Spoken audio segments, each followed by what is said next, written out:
Great, thanks. Well, what an absolute privilege and delight to be here. And I've been very excited about this morning. A couple of reasons. One is because I live in Kidderminster, so this is not a long journey for me. Sometimes I'm up at 4 a.m. traveling somewhere. So to come here, when I left my house at like 9:45 was an absolute treat. So that's the first one. The second one, of course, is more important than the first, which is obviously this is Dan's church. And I'm just so happy and delighted to be here because Dan, for me, is an incredible servant. And when he was on staff with us, he actually applied for one job and then decided he didn't want that.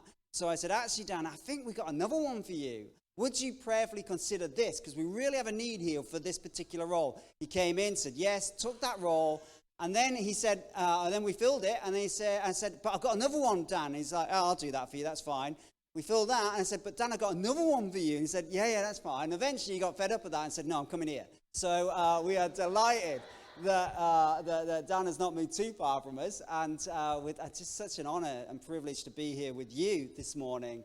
So I work for Youth for Christ. My role is the National Director, CEO for Youth for Christ. And we have a presence all over the nation. We have 60 centers. We reach out to about 1.7 million young people in one way or another. And we are committed to seeing young people's lives changed by Jesus. We absolutely believe that the gospel still works, that no matter what's going on in society, no matter what's going on with culture, no matter what the philosophy of the day is, Jesus is front and center, and he alone can change lives. And we believe that, and we see it happen day in, day out, and that is why we are committed to sharing Jesus at any and every opportunity that we can. But I wonder if you could imagine a nation where every young person in that nation, or the vast majority of young people, were passionately in love with Jesus. I wonder if you can imagine a nation where the church is on the rise, a nation where actually the headlines do not involve the latest stabbing of a young person by a rival gang, where actually there isn't a case of large cases of drug overdoses, where young people aren't ending their lives because they're just so depressed and fed up, where truancy isn't wrecking society with the large numbers of people who aren't going to school anymore because they just don't want to be in that environment. I wonder if you can imagine a nation where Jesus is literally changing lives day in, day out. For that to happen, it requires a move of the Spirit, right? It absolutely does, because we can't do that. But we are called to play our part in that. And it's that I want to look at and explore with you this morning, if I may. We are dependent 100% on God and what He chooses to do, but I absolutely believe He cares deeply, passionately for every young person in this nation and has brought them into this world so that they could know Him. And so our role, in one way or another, is to try and introduce Jesus, who He alone can change lives and bring the transformation that they are made for. At Youth for Christ, we are about seeing young people's lives changed by Jesus. And in July, we had our gap year where it came to an end, and we brought all our gap years together. And we said, okay, tell us about your year. And one person got up, if you just go on for me, and one person got up and said, well, actually, the best part of my story this year has been my part being in their story. My story about what God has done in and through me in their lives. That's what's brought me most happiness. That is what's brought me most joy. That is what I've loved to see, the way God has actually allowed my story to connect with their story and bring change. Another person got up and they said, well, it's a small thing really. But we had a young boy, a 15-year-old boy who would come week in, week out to our clubs and activities. And he had major attention issues. So we would give him fidget toys to play with while we're talking. And as he's playing with them, at some point that night, he would pick up that fidget toy and throw it at another young person. And they said by the end of the year, the breakthrough was this. It's small, but the breakthrough was simply this, that he was still playing with fidget toys. But he no longer threw them at young people. He was now throwing it against the wall. It's small, but it's significant. And I wonder how many times when we look at our own lives and we think, gosh, what impact are we having with those who don't know Jesus around us? What's going on here? What's our impact? Perhaps it's small, but who's to say whether it's significant or not? Who's to say what God is doing in and through you in one way or another and seeing lives being touched and changed because you know Jesus? It matters, right? But I want to touch into this in a really big way, if I may. During COVID, when Dan was actually still with us, and we went into lockdown, and suddenly 7 million young people were no longer accessible to us because they were now behind doors, and we had to reinvent ourselves real quick and get creative real quick and find ways to connect with millions of young people who we no longer had access to. And we figured it out, and we did a whole lot of things to do exactly that. And then we came out of lockdown and we hit the ground running, and we did as much as we could because suddenly young people were accessible again. And so we put our teams back into their normal places, doing what they were normally doing, back on the road, and we were having an impact.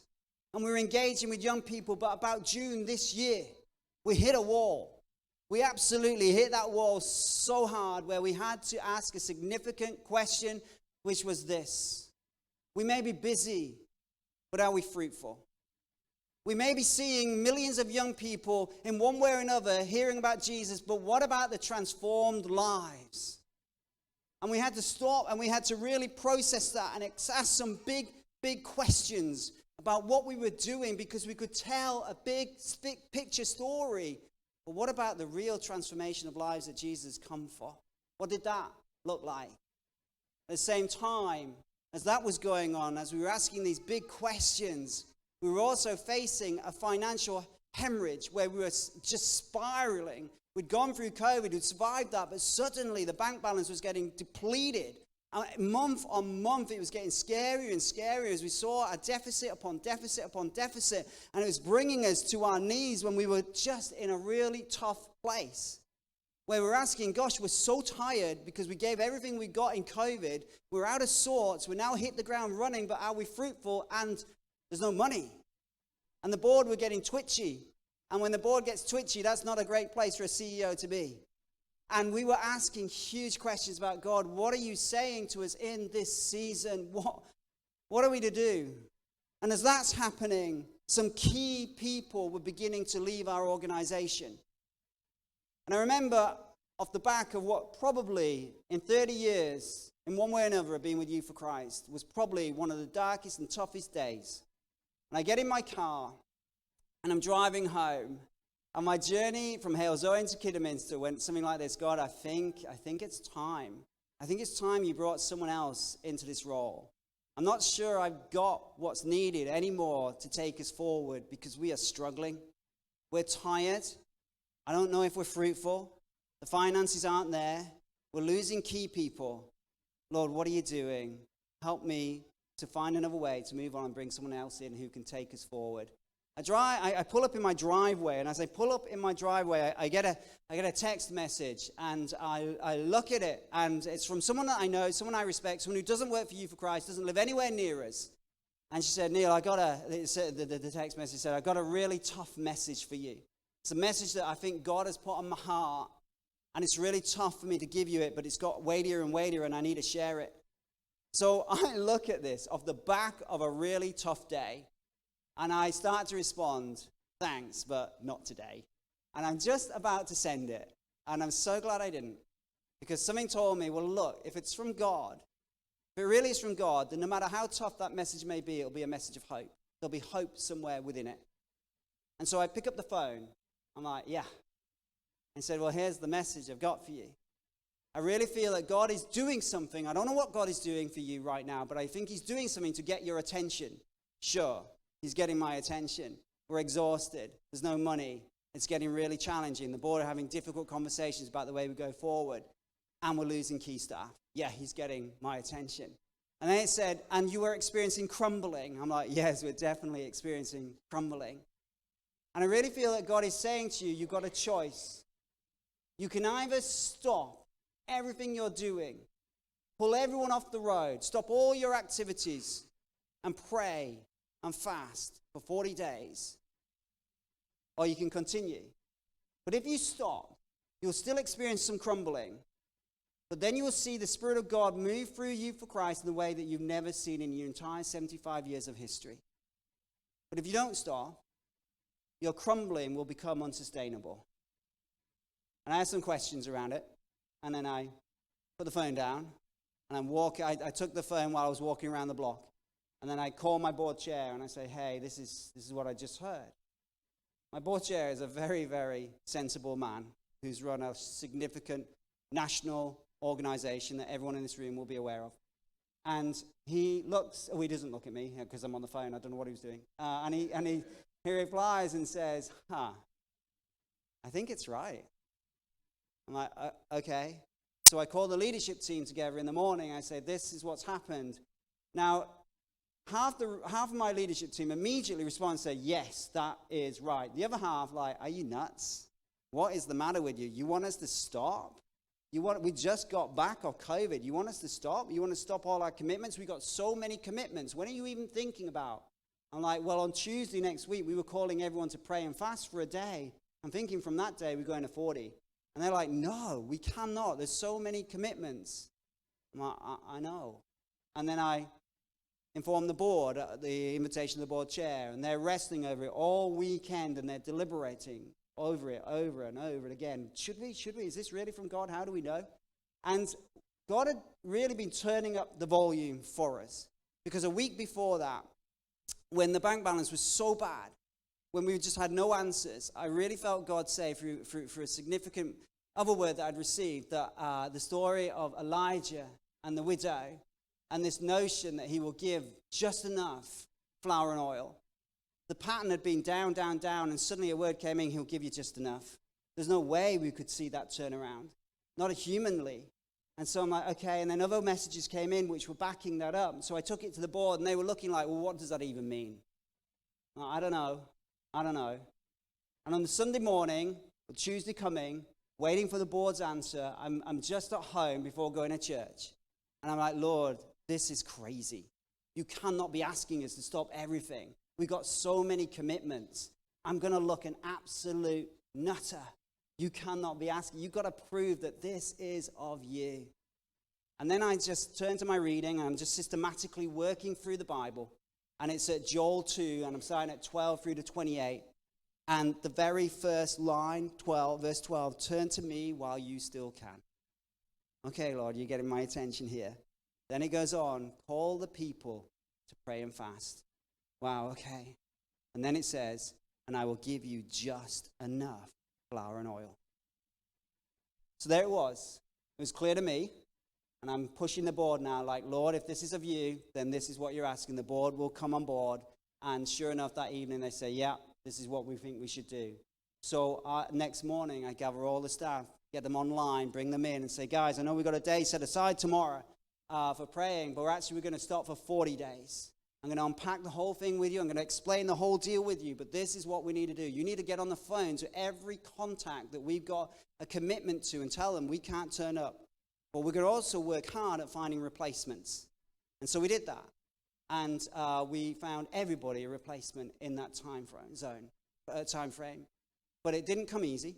There was a lot of pushback. I received what is still in my office, which reads like hate mail from people who were just so upset.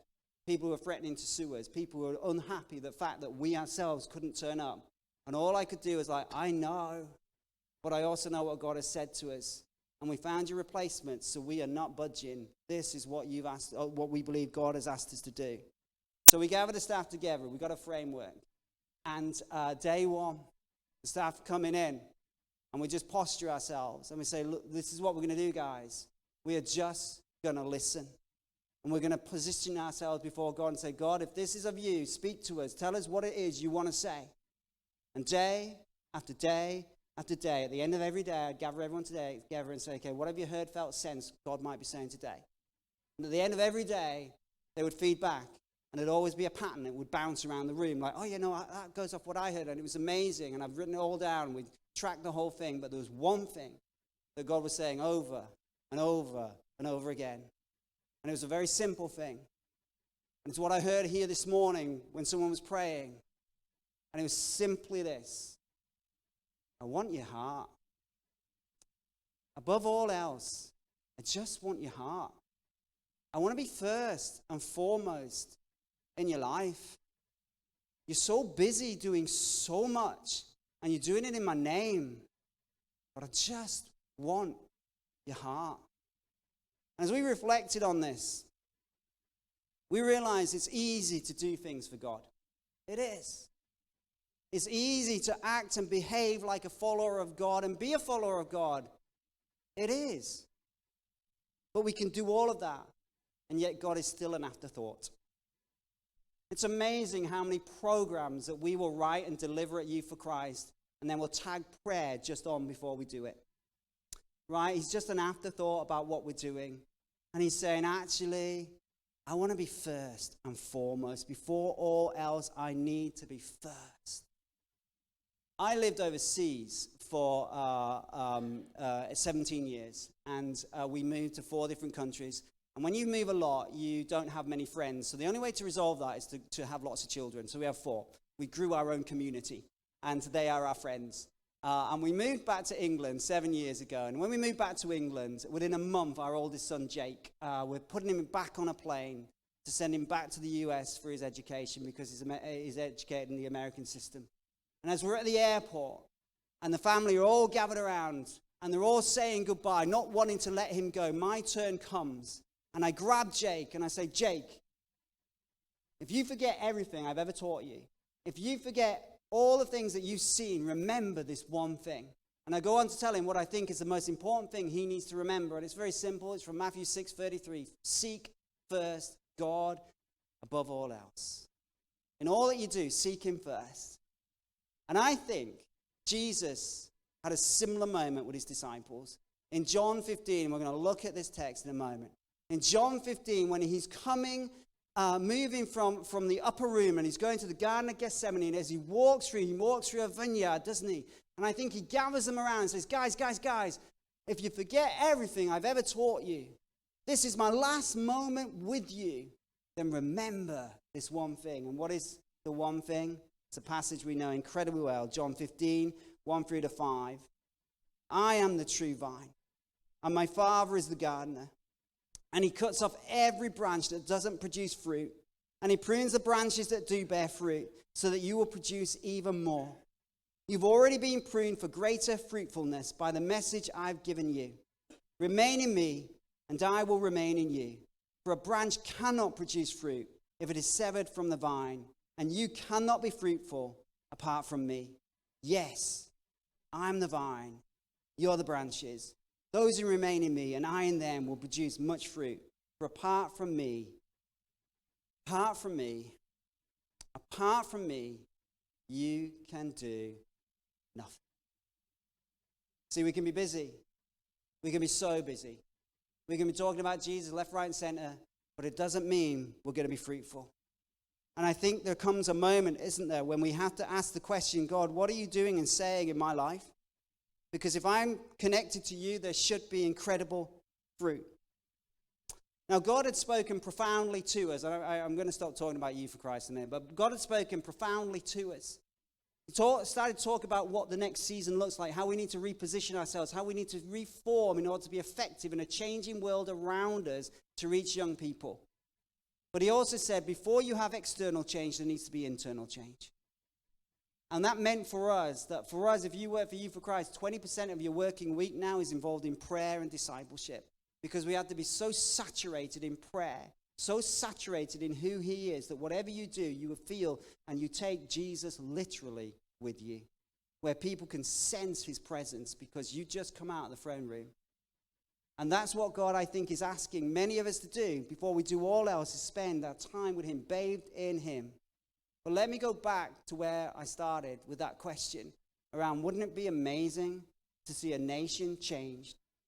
But then the question came around, if the best part of my story is being connected to someone else's story, what impact are we having on other people around us? And how are they responding to the fact that you're a follower of Jesus? And what change is that having on them?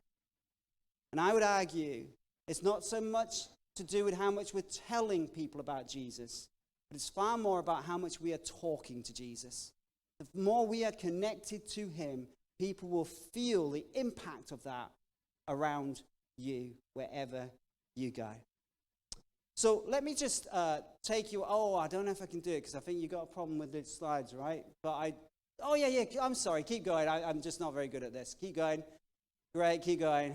Yeah, great. So one more, maybe one more. Yeah, you see, I'm really good at helping people on this journey. And then one more.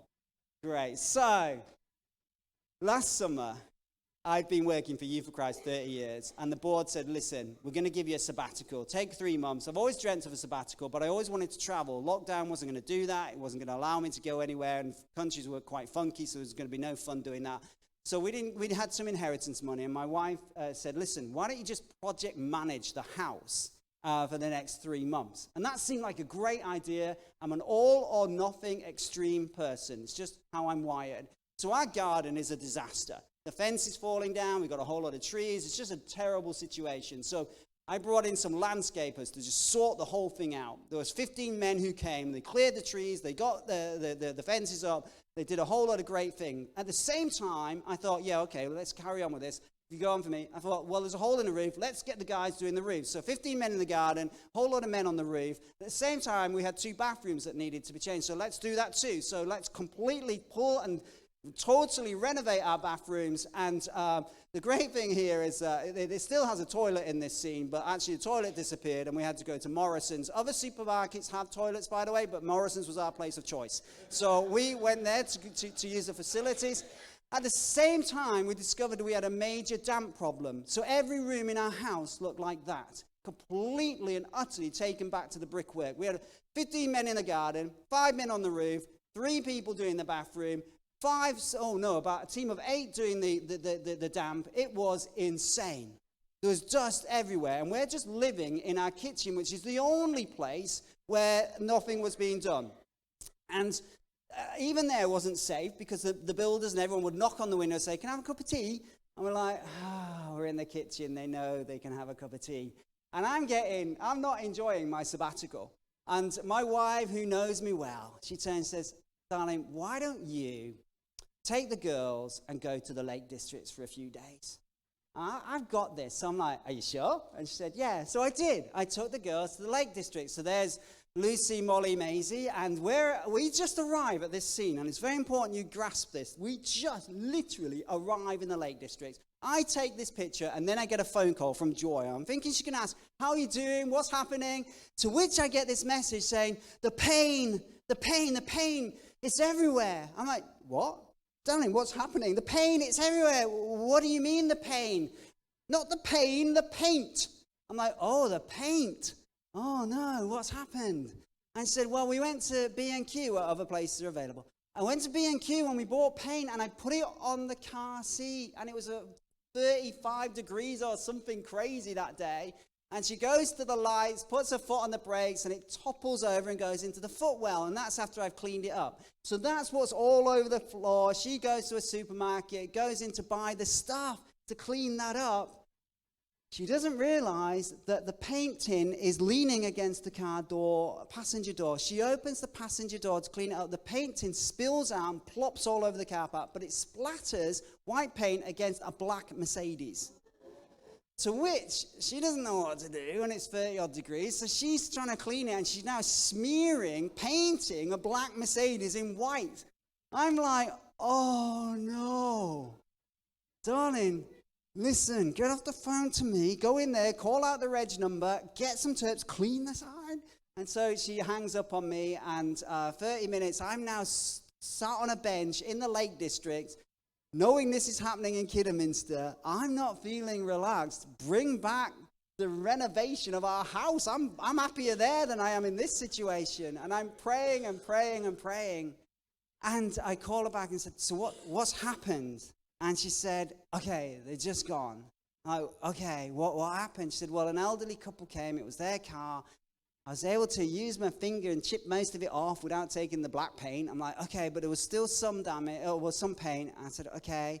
And she just burst into tears, and she said, look, I'm really sorry. And she said, here's my number. And the lady said, yeah, we'll probably need it for the damage you caused. But the man said, no, you stayed. You hung around. You tried to resolve it. That's enough. Got in their car and they drove away. And so I said, okay, darling, now that's great, but is there any paint on the car park? Yeah, there's loads. Right, well, you need to go into the supermarket and tell them, because when you drive out of here with nothing on you. And so she goes in, she tells them, and they come out and they say, it's fine, it's no problem, off you go. Now, we've been back a few times and seen our evidence of what we left behind, but we've also seen evidence where other people had bad days with paint. And so I get in the car and I drive away. And that wasn't a very relaxed time. And I just want to show you one other picture. When we were living in the living room, the kitchen, they put a sheet up, and we're on this side, and all the craziness is on the other side.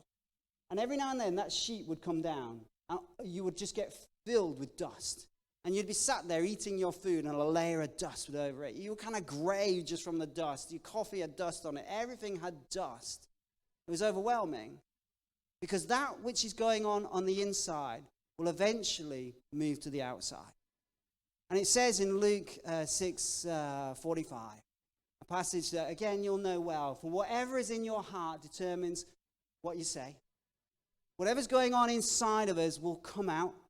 Whether that is through a sheet, or whether that is what's going on with the paint on the floor of a car and spills onto another car, whatever's going on inside of us will spill out to the world around us.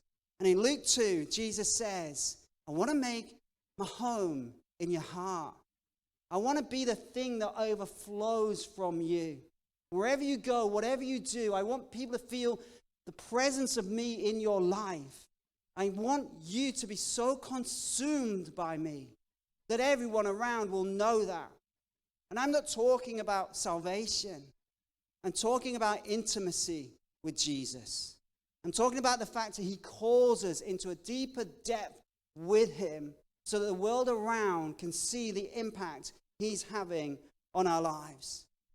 And I wonder if Jesus might be asking some of us today to examine the state of our hearts and to recognize what it says in the Old Testament, turn to me and I will turn to you.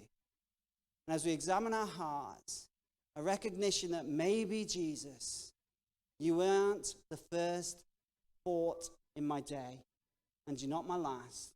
You're just somehow there in one way or another. And he calls and says, but I do want to be first. And maybe for some of us, we need to position ourselves slightly more towards him in the knowledge that he will turn immediately to us. And I just want to finish with the last story. Just so you recognize the sole responsibility of people in this world coming to know Jesus does not rest with you. Just go on for me. Recently, there was a Youth for Christ worker who was in school teaching RE, and as he finished, a boy came up to him and said, I had a dream last night. He said, okay. He said, this Jesus you were talking about, he appeared in my dream. And the Youth for Christ worker said, okay, what do you think that means? And the young 15, 16-year-old boy said, I think it means that he wants my heart. And right there and then, that young boy became a follower of Jesus. My point here is that had nothing to do with the Youth for Christ worker. It was the night before the Spirit of God was speaking to that young boy. It was the Spirit of God who was working through the Youth for Christ worker. And it was the Spirit of God that changed that young person's life.